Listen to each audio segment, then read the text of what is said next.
Time flows, words grow heavier.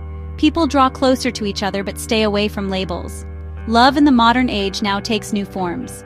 They have breakfast together, share movie nights, even meet each other's families. But not everything needs a name, or at least it's believed that it doesn't anymore. This is the era of relationships without labels, and stories no longer have to be clear. A bond forms between two people.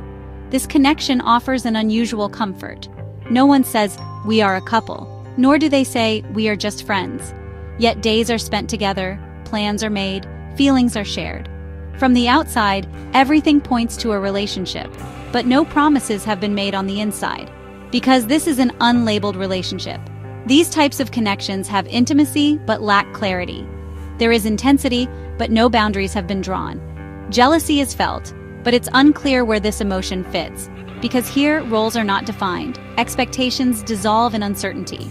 Nowadays, more and more people are discovering the liberating side of not naming a relationship. This approach is becoming a norm, especially among young adults, because putting a label on things feels like a kind of pressure. The responsibilities, expectations, and even the judgment from social circles that come with being a couple seem like they would break that comfort. In unlabeled relationships, there is no place for such obligations. There is togetherness, but the definition of commitment is unique to each person. Each individual sets their own boundaries. Some expect emotional fidelity, others want physical freedom. This agreement is usually made not verbally, but through behavior. This establishes a silent balance between both parties.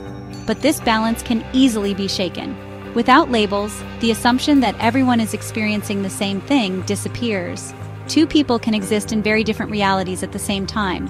While one grows this togetherness into love, the other may experience it as a temporary comfort zone, and at that moment, the absence of words turns into the sharpness of uncertainty.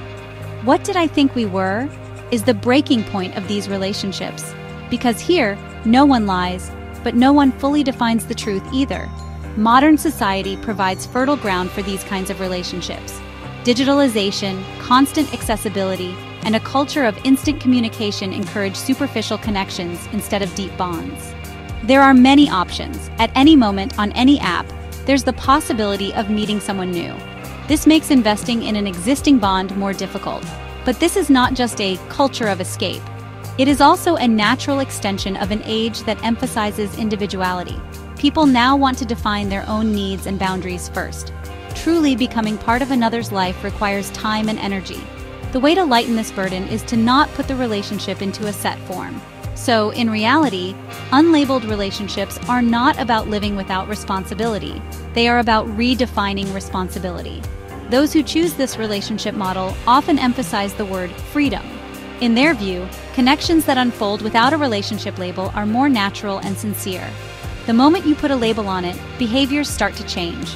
Possessiveness begins, comparisons grow, and love becomes trapped in a form.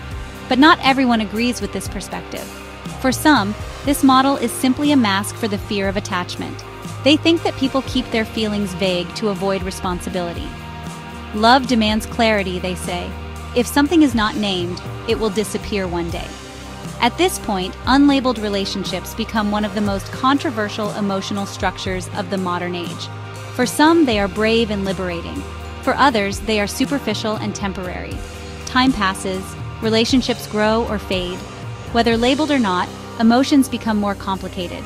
Unspoken expectations start to quietly pile up. The question, "What do I mean to them?"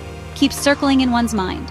And at this point, this relationship model either takes a new turn or nears its end. Some couples eventually fill this relationship with meaning, gain clarity, and can have long-term partnerships even without labels. Some even live together, have children, build a life, but may have never even asked, "What are we?" Others part ways in silence. There is no breakup, no farewell. Only the weight of unspoken things may one day collapse the relationship in on itself. Still, unlabeled relationships offer an experimental space that captures the spirit of the age. These connections are perhaps as real as being a couple, but just as fragile. And maybe they pose the strongest question of all: can we feel something without defining it? If you enjoyed this content, don't forget to like, subscribe, and share your thoughts in the comments.